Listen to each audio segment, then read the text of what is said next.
இன்றைக்கு மே மாதம் 13ஆம் தேதி திங்கட்கிழமை.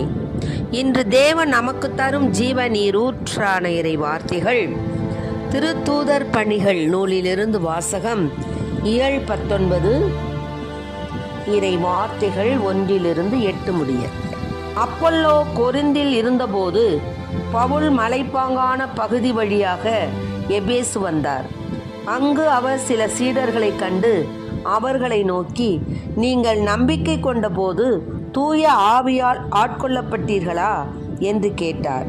அதற்கு அவர்கள், தூய ஆவி என்னும் ஒன்று உண்டு என்று கூட நாங்கள் கேள்விப்பட்டதில்லையே என்றார்கள். தூய ஆவி என்னும் ஒன்று உண்டு என்று கூட நாங்கள் கேள்விப்பட்டதில்லையே என்றார்கள். அவ்வாறெனில் நீங்கள் எந்த திருமுழுக்கை பெற்றீர்கள் என பவுல் கேட்க, அவர்கள், நாங்கள் யோவான் கொடுத்த திருமுழுக்கை பெற்றோம் என்றார்கள். அப்பொழுது பவுல், யோவான் மனம் மாறிய மக்களுக்கு திருமுழுக்கு கொடுத்து தமக்கு பின்வரும் இயேசுவிடம் நம்பிக்கை கொள்ளுமாறு கூறினார் என்றார். இதை கேட்ட மக்கள் ஆண்டவராகிய இயேசுவின் பெயரில் திருமுழுக்கு பெற்றனர். பவுல் அவர்கள் மீது கைகளை வைத்ததும் தூய ஆவி அவர்கள் மேல் இறங்கியது. அப்பொழுது அவர்கள் பரவச பேச்சு பேசினர், இறைவாக்கும் உரைத்தனர்.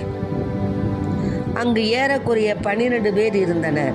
பின்பு பவுல் தொழுகை கூடம் சென்றார்.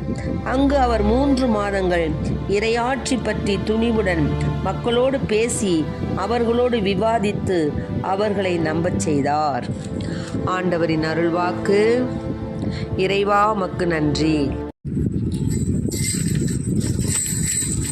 அப்பா பிதாவே, அன்பான தேவா, அருமை இரட்சகரே, ஆவியானவரே.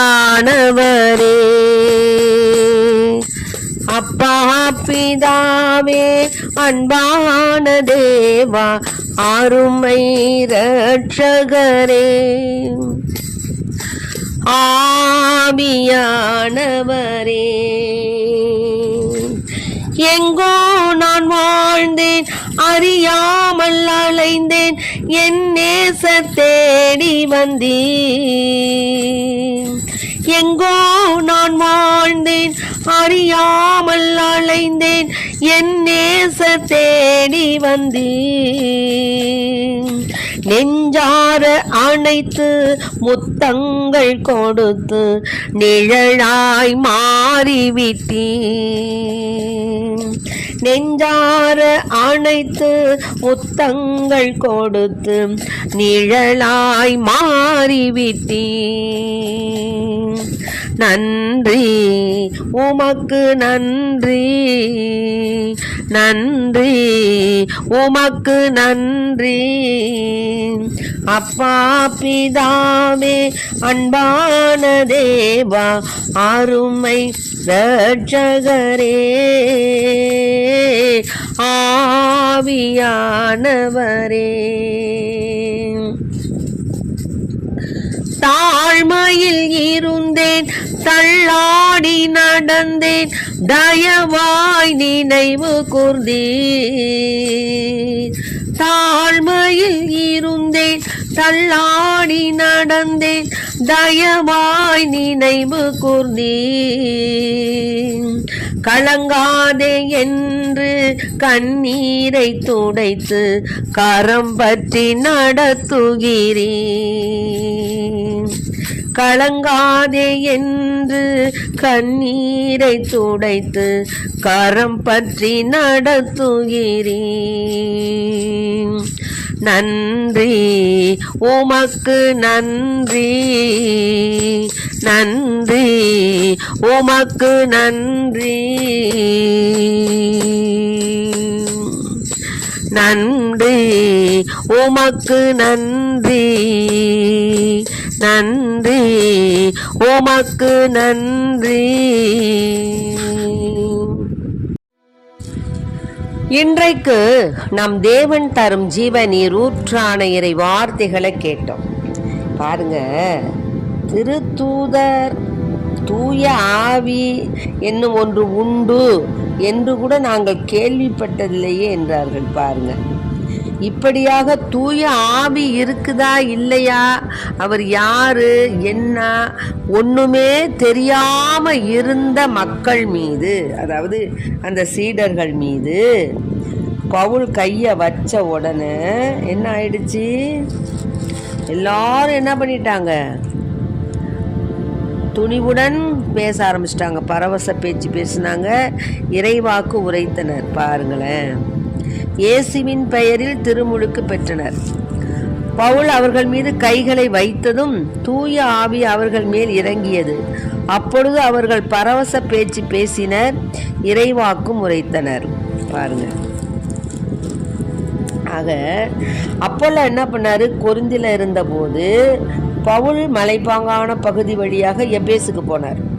அங்கு அவர் சில சீடர்களை கண்டு அவர்களை நோக்கி சொன்னார், நீங்கள் நம்பிக்கையா இருக்கும் பொழுது தூய ஆவி உங்களை ஆட்கொண்டாரா?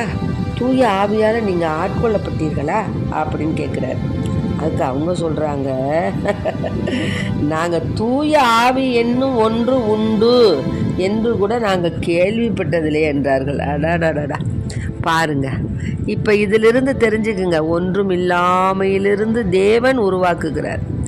நமக்கு என்ன, நாம் என்ன, ஊழியம் செய்கிறவங்க தான், அவங்களுக்கு தான் அதெல்லாம் உண்டு. தூய ஆவியானவர் அவங்கள்ட்ட தான் வருவார், பேசுவார். நம்மலாம் என்ன, ஒன்றும் உதவாதவங்க அப்படிலாம் நினைக்காதீங்க. இங்கே பாருங்கள், யாருக்கு வேண்டுனாலும் தூய ஆவி அவருடைய அருள் இருந்தால் தூய ஆவியானுடைய அபிஷேகம் நிச்சயமாக கிடைக்கும்.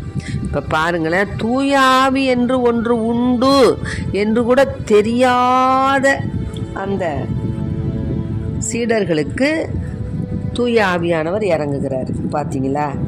அதனால தான் நாம் எப்பொழுதுமே தூய ஆவியினுடைய கொடைகளை பெற்றவர்களாய், தேவனுக்கு உகந்த பிள்ளைகளாய் நம்ம வாழணும். நம்ம என்னைக்கு திருமுழுக்கு பெற்றோமோ அன்றே தூய ஆவி நம்மை ஆட்கொண்டார். அதுதான் உண்மை. தூய ஆவி நம்ம என்று தேவனுடைய கிறிஸ்துவ பிள்ளையாக, தேவனுடைய பிள்ளையாக மாறினோமோ, என்று நம்ம ஞானஸ்நானம் பெற்றோமோ அன்றே நாம் தூய ஆவியானவர் நம்மில் எழுந்து வந்து விடுகிறார். ஆகவே அந்த தூய ஆவியானவர் நம்முள் இருக்கிறார் என்பதற்கு நம் செயல்பாடுகள் தான் சாட்சியாக இருக்கும். நம்ம பாட்டுக்கு பேசாமல் தேமேன்னு இருந்தோம்னா ஒன்றும் முடியாது. தூய ஆவியானவர் வந்துட்டாருன்னா நம்மளை சும்மா இருக்க விட மாட்டார். ஆவியால் ஆட்கொண்டு நம்மை பரவச பேச்சு பேசினாங்க. பல பேர் பரவச பேச்சு பேசினாங்க. அப்புறம் என்ன செஞ்சாங்க? அவர்களை விட்டு தூய ஆவி அவர்கள் மேல் இறங்கியது. அவர்கள் பரவச பேச்சு பேசினார்கள், இறைவாக்கு உரைத்தார்கள். பார்த்தீங்களா?